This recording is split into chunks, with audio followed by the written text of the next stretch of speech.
It is a Wednesday morning behind the glass. Anthony Antonelli is actually behind the glass. I'm sitting out here with my guy Earl the Pearl, and Nick Chubb dropped an article in the Players Tribune this morning that we had to hop on and talk about. We're going to talk about it on the show, so when you actually see this, we will have already discussed it on the show, but there are some players that just get it. And there's no tangible it. It's an imaginary it, but some players just get it and some players don't. And Nick Chubb, my goodness, he gets all of it. We read the Players Tribune article. I'm sure if you haven't yet, stop the video, go read it, and then come back. But I'm not going to lie. The way he described the injury, the immediacy after the injury, when he talked about he knew it was bad because Steelers players were on one knee saying it's going to be all right, Nick, through his recovery process to what he expects on Sunday. I can't even lie to you guys. I legit got goosebumps reading it. Yeah, he had me fired up. Like, I immediately took the social media and started sharing my thoughts about the article. I tell you what, though, the Browns needed an energy boost, and they're going to get one this upcoming Sunday when Nick Chubb takes the football field for the first time in front of the fans at Huntington Bank Field. I think that this is something that can spark the team, but it's damn sure going to spark the fan base, because when it comes to players who get it and who gets us, that's who Nick Chubb is, right? We talk about this Cleveland Browns culture, and we talk about people who embody the city of Cleveland. That's Nick Chubb. Like, the man don't do too much talking. He's all about his work, get it out the mud, back against the wall. He's able to always defy all odds. You know, when Nick Chubb is out there on that football field, there's no question who the best player, you know, on the field is when the Browns is on offense. And so just to have him back, I think it's going to get the fans an energy boost because we need it. I think it's going to get the players an energy boost because they need it. Hopefully we see some traditional Cleveland Browns football. Nick Chubb get his carries, and the Browns can find a way to get a win in his return. And what'd you think when you were reading that Nick Chubb piece? Even if you didn't read the full thing, I know you've seen some clips. What'd you make of Nick Chubb's article today in the Players Tribune signaling his return to the field on Sunday against the Bengals? I haven't had time this morning to look it over. I've been working on stuff for Friday and Thursday already, but I don't need to read it to know that Nick Chubb gets it. Nick Chubb is one of the few players that has ever come through Cleveland that is just Cleveland, who isn't from here. Like, LeBron, I think, might be that exception, but he's from here. Nick, I don't know what it is about him, but he just gets it, and I'm super excited to see him Saturday. It's the only jersey I have. It's the only jersey I'll ever own for the Browns, and I'm excited to see him back. It's crazy. Like, we in media, we like guys with big personalities. Right. And we like guys who you can ask a question, he's going to give you a real answer. Even if sometimes we dissect and pick apart the truth, we like when they give us something, and Nick Chubb gives you nothing. And somehow he has embodied his way into this city, into this franchise, into this fan base in a way that I think very few players, not just in Cleveland, but in any sport, has done in one specific city, especially when they're an outsider and not technically from here. I know he was drafted by the Browns, but he's a Georgia kid. He's not even from the same region. He's from the South. And he has completely made himself a fan favorite. I can't find a single person who doesn't like Nick Chubb. We talk about all the time behind the scenes. Deshaun Watson's very divisive. Baker Mayfield was very divisive. Joe Flacco, even in a short time here. Maybe not as divisive, but he certainly had his detractors. Odell, like, the list goes on and on. Does anyone not love Nick Chubb? And if you do, tell me how and why, because it makes no sense. Like, if we was to do a poll, you know how we do our polls? Yeah. And it's usually like 90-10. This should be 100%. We'll do it today. We'll do it on the show today. But it's funny you say that, you know, because you know me. I don't really try to tie myself to these athletes. I don't know them as people. But, you know, with Nick Chubb, it does get a little personal. Like, a fun story. He is the neighbor of my cousin's in-laws. And him and my cousin's father-in-law, you know, they golf together. They've had dinner. He gave my cousin a signed autograph on his first birthday. You know, my cousin did his Insure Our Kids Back to School event this past summer, and Nick Chubb donated an autographed jersey for us to raffle off. And so, to me, little things like that you willingly do without somebody asking you to do it, it shows that, like, who you are as a person. Like, you're just a pure, kind-hearted man to be willing to do things like that. And so that kind of makes me gravitate towards 24 a little bit more. But, like, yeah, I think everybody loves Nick Chubb. He's one of those few athletes that I think we are, like, 100% all in agreement on. I think it's not many that you can say, like, yeah, everybody loves said athlete here in Cleveland. But he's probably, like, one of maybe three that we all are like, okay, yeah, we all locked in on this dude. And when you look at Nick Chubb, and I got a great transition out of this, what do you think makes Nick Chubb so relatable to the common Cleveland fan? And why has he, of all players, been the one to ingratiate himself into the fan base as a legitimate fan favorite from day one, despite the fact he's not out doing things like keg bowling like Donovan Mitchell, which you don't have to do. I'm not saying you have to do that. But, like, he's not in the public eye every day. He kind of keeps to his own. Why has Nick Chubb, in your opinion, been the guy to kind of make that leap from player into part of the fan base and community? I think that's just what Cleveland is, right? Like, even look at this Yankee series and the Guardians. I'm going to get a little cryptic, but, like, the national media does not care about the Guardians. They haven't this entire playoffs. Like, you can look at the MLB tweets when Jose hits something compared to Judge yesterday, right? We're never in the public eye unless it's something bad. So when we're not in the public eye, that means we're doing good. And Chubb, not being in the public eye, keeping his head down, being a good player, being a great teammate, being a great person, it seems like that's just what Cleveland is. We're used to that. When we're not being talked about, that means we're moving in the right direction. When we are being talked about, it's Deshaun Watson failing the team right now or the team failing. When we're in the national media, it's never positive. So Chubb just not being talked about, I think, relates to us of he's doing the right thing.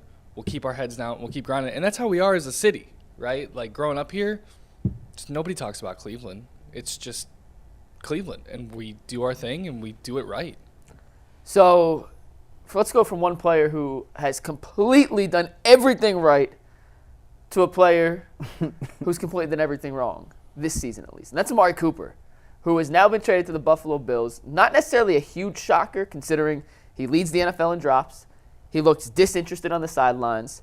The connection between him and Watson this year just has not been there. You could say it's one person's fault, it's the other. I put the blame on both of them. They just can't get on the same page. We saw two choice routes over the last 2 weeks where Amari made one choice and Deshaun made the other.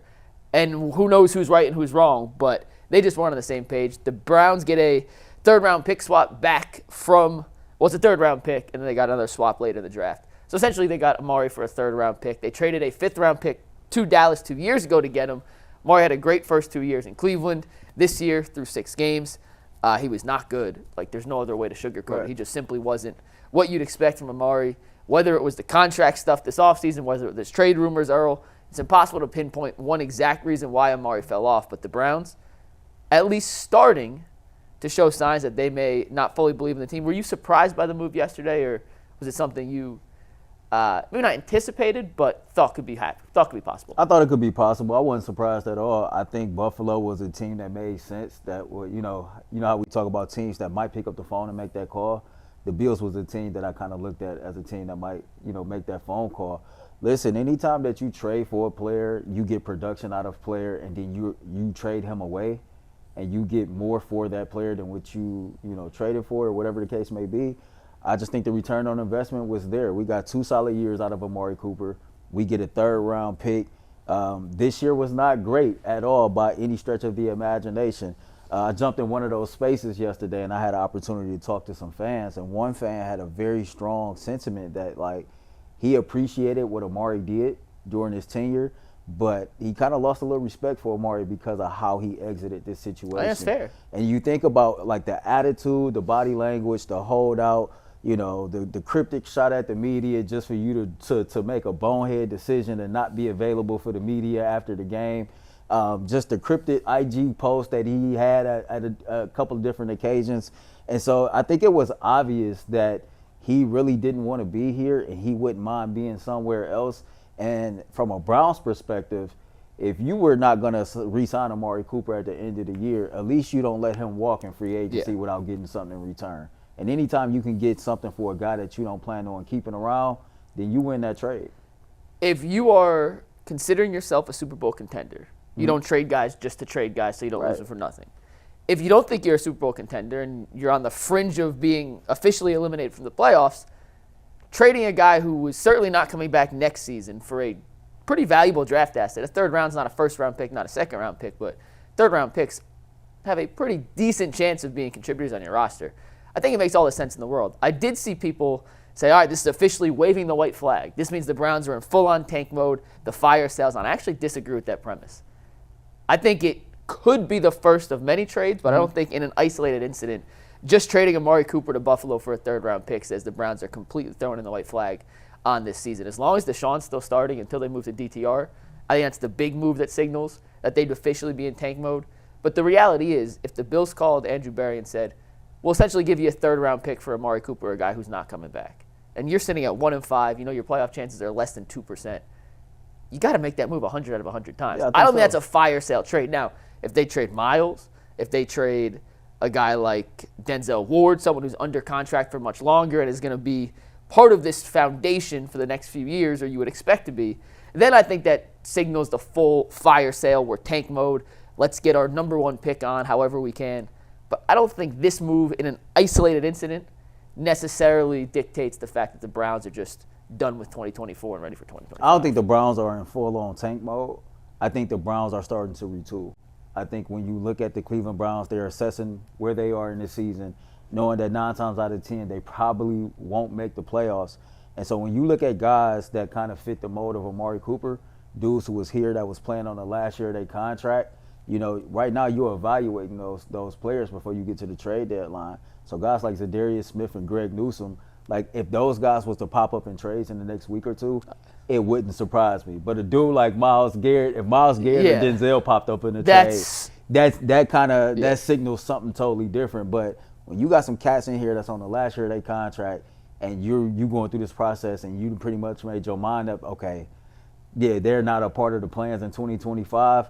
Like guys like that, if they pop up, traded, that won't surprise me at all. But because I had people hit me up like, hey man, the Lions probably out here like. Well, so it's funny. Tomorrow we're going to do a segment. Part of the reason we got to wrap up in 10 minutes is I have to finish making these trade proposals for tomorrow. And these are just more, if Team X called the Browns with this offer, what would the Browns do? I'm not even proposing these trades, just, okay, let's say they are entertaining. And Zadarius is on that list. Newsome's on that list. Dalvin Tomlinson's on that list. Juan Thornhill's on that list. I think Grant Delpit is on the fringe of the list, but for the right offer. Now, see, I don't.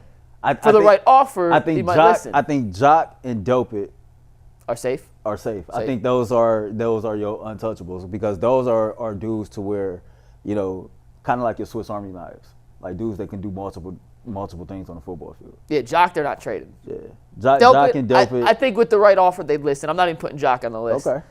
From an offensive side, Batonio, yeah, Teller, yeah, any of the pick your poison. Any of the offensive linemen, I think are possible. Elijah Moore, I'm not sure what you could get for Elijah Moore. Nick Chubb, if a team really You're certainly needed not Nick Chubb. getting a second-round pick for Elijah Moore. You're not trading Nick Chubb. These are not proposals. These are if a team called and offered this, what would the Browns do? I'm not proposing you make anything. Make that clear. Yeah. You know the fan base. I'm not proposing. I'm saying if Team X called Andrew Berry and offered this, what would Andrew Berry do? When you do these, right? Please don't Winston. Just don't put Nick Chubb on one of these guys. To. No, you don't have to. You are the lead producer of this show. And does he have to do this? Let me ask you that. Oh, no, Yeah, I'm serious. So Nick Chubb's on the last year of his deal. Okay. Right? There's a good, we have to understand this is a business. We're doing this Friday? No, do it tomorrow. Okay, please There's a good chance Nick Chubb's not back. I'm not saying he won't. I'm just saying there's a good chance he's not. I can see it. I'm going to be clipping and going to be monitoring the chat. They're going to say you done lost your damn mind. I'm not proposing. I'm just saying. We're going to have to spam some people out. Like, this is just where that camera at? Hey, this is just a segment. This is not nothing that's for real. It's just a segment. We just playing. and I'm not even proposing the Browns trade. I'm saying if a team called about Nick Chubb, would they listen? No. We'll see. No, they're not listening to no trade offers for Nick Chubb. Do you think he's back next year? I hope so. Then you have to listen. No, you don't. You don't. You have to listen. No, then. Listen. That's my point. Listen. Cleveland knows, bro. It's an asterisk next to Nick Chubb. Like Nick Chubb is the one dude that even if he's not back next year, you gotta let him walk as a free agent. Listen, it's been bad enough this year. Do you think that I wouldn't trade him? I would not trade. I would not. Andrew Berry, try it. Oh, hey, give me my camera. Is this my one shot? I would not trade Nicholas Jamal Chubb for anything other than a first-round pick. You gotta take the first. However, in tomorrow's segment, this is simply if GM Earl the Pearl called Andrew Berry, said, "What's up, AB? Hey, what's up with Nick Chubb?" Would AB immediately hang up the phone or would he listen? That's the point of the segment. But let me reiterate. I would not I'll put my glasses on just so y'all know I can see for real. Unless the team's giving me a first-round pick, I ain't trading Nick Chubb. Point blank period. I almost had a smart comment behind that. What? That AB before you hung up the phone. Let me holler at Jimmy first. Oh, that's a whole different thing. Let's spend 5 minutes on the guards real quick. Down 0-2. It's been sloppy. Yeah. Like, that's the only word I can use to describe it. The Guardians made it this far on great base running, great defense, and a great bullpen. And so far, the bullpen's been solid enough. The base running, it's been fine. But their defense has let them down in back-to-back games. Rocchio dropping the pop-up in the first inning to Aaron Judge at a lot of runs to score is unacceptable. And Bo Naylor in game one, I don't care if you say they're tough plays. Austin Wells, another rookie catcher. Yeah. With the bases loaded in game two, on a filthy slider from Clay Holmes that wasn't filthy because it was close to being a strike. It was way short, bounced, made an incredible block. Jose was unable to score from third despite having a great jump, and that may have been the difference in the game. I'm not saying it is, but it could have been because he had bases loaded. That would have scored a run, put all the pressure on. Defense has let the Guardians down through 2 games. They come back to Cleveland down 0-2. I don't think they're dead, but it's obviously really tough. 88% of teams that go up 2-0 in a best-of-7 series in baseball win the series. So they have a better chance of making the playoffs, making the World Series, than the Browns do of making the playoffs, but it's tough to feel confident. It feels like the Yankees have coasted through 2 games, even though the score hasn't indicated blowouts. Yeah, I Does it ever feel like they were under real pressure? No, it's weird because, like, you know, even like when the Guardians are getting out when they're up to bat, like, they've had some loud outs. They've had some quality at-bats. And you just wonder if it wasn't for the few defensive blunders that they have had in the first 2 games. You know, the one in the first inning last night, I mean, to put an early run on the board. And so you take away those errors and you take away those defensive blunders, you know, maybe the score differential is a little different. What we lose the first game, what was it? 5-2 and then 5-2, 6-3. 6-3. Yeah. And so you can look at both games to where a run or 2 was put on the board by the Yankees due to the Guardians making an error. I think the good news is, though, you come home, you don't have to go against Garrett Cole. I think you facing Clark Schmidt or something like that. Clark Schmidt, yeah. Yeah. Who's been hit or miss. You can hit him. Exactly. And Matthew Boyd has been solid. So, you know, I'm confident that you can actually get both of these games. They have 3. Well, okay. All 3, yeah. You can get the first 2 at least. You know, you will see what happened in that third game here at home. But by no means do I think the Cleveland Guardians are out of it. You right, it's going to be tough for them to kind of overcome this 2-0 deficit to win the series, but this series can still go 6 or 7 games. I think so. What scares me the most is the Guardians' bullpen has been pretty good so far, and at some point, it happens to every bullpen. Like, you're gonna have a bad inning. Like, Cade Smith isn't gonna be Superman every single time he pitches. He got 5 outs in game 2 again, and it was freaking electric. That dude's an absolute stud. At some point, he's gonna throw a bad pitch. Right? Like, it's just the law of averages say at some point you're going to throw something that you don't love. And if you throw it to the wrong guy and he's facing the best hitters on the Yankees, we saw Aaron Judge put it like 420 feet yesterday in the center field. And Jose had the home run late. But it's crazy the Guardians have made it this far when you're excited to see like 3 guys in the lineup hit. Yeah. And we talked about it all season. Like, how do they keep winning? And they're not dead. Like, abundantly clear, they are not dead. But they need someone other than Rocchio. And shout out to Rocchio, by the way. We shit on Rocchio all season long. He's been their second best playoff performer this year, behind Quan. Somebody at my other job said it's not far-fetched to think that Bazana comes up, take over second base, Rocchio That's is what Jason said yesterday. Shortstop. And then, Jason, I think, said the same thing, and that you trade Jimenez, or you can just move Jimenez to short and make Rocchio your utility player. But yeah, shout out to that dude. He came on strong at the end of the season, carried it over into the playoffs, and he's been consistent throughout the playoffs. And, you know, you talk about the big bright lights in New York. He wasn't scared of them. No. And I respect that about him. And other guys have been, which is why it may be even more surprising that during the regular season he looked lost at the plate. Yeah. And in the postseason he looks more comfortable than essentially anyone else up there. And what's your takeaway from the first 2 games of this series? Yanks up 2-0, but they haven't been blowouts, but they also haven't been favorable for the Guards. I still hate the Yankees. I think you guys covered pretty much everything. Unfortunately, I don't have much to add to your analysis. I've watched every pitch. It's depressed me. It's made me anxious. But I think we'll come alive. We're coming home. I feel like the crowd will give them energy because they looked defeated last night. After they went down, what was it, 4-2? I think before it went to 6-2 when Judge hit the home run. I mean the bullpen, whatever they sit in, I can't think of the word right now, but they look so just down. Hey, real quick, because I know we got to wrap, but, you know, you talked about Jose hitting that home run.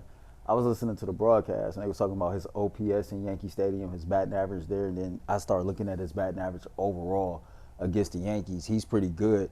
But, we was talking about, like, players who embody the city. I put a tweet out about Cleveland having a certain attitude, and I always come back to Nick Chubb and Jose. Mm-hmm. Like, you asked Ant earlier, like, what is it about Chubb that embodies, like, the city? I think it's the hard work. I think it's the grit, the grind, like the back against your wall attitude. Like, and same thing with Jose. Like, the thing about both of them, they don't do too much talking, right? And Jose kind of let it be known he ain't the dude to be played with. And anytime that Jose does have a quote, he lets you know he's not to be played with. Anytime we hear him talk, like this recent playoff series against Scoobel, they asked him about facing Scoobel in Game 5. He said, go ask him about facing us. Or he said the Barry Bonds comment. The Barry Bonds comment. Yeah. And so, like you've been here long enough. Like, Aunt Chu was born and raised here. Like, the chat, y'all can give 2 or 3. My 2 is Nick Chubb and Jose. But for you, who's a player that embodies the city of Cleveland for you? That's not Nick Chubb or Jose, someone else? Can I give you one? Jared Allen does to me, actually. He doesn't talk a lot. He goes about his business. He does his own thing. Like, Jared is his own guy, marches to the beat of his own drum, and I feel like that's kind of what, in a way, Cleveland does. Cleveland doesn't want to be like New York. And doesn't want to be like LA or Chicago. Cleveland wants to be like Cleveland. And Jared doesn't give a shit what you think. He wants to play Pokemon, read books, and do poetry. Like, that's Jared Allen. And it may not be the traditional blue-collarness that comes along with what you think about Cleveland and I think that's the a Rust good Belt, choice. but he kind of just marches his own beat. He always shows up. You know exactly what you're going to get from Jared Allen. It's going to be 15 points, 10 rebounds, and solid defense. And in a kind of off-putting way, because what he does doesn't fit the Cleveland narrative.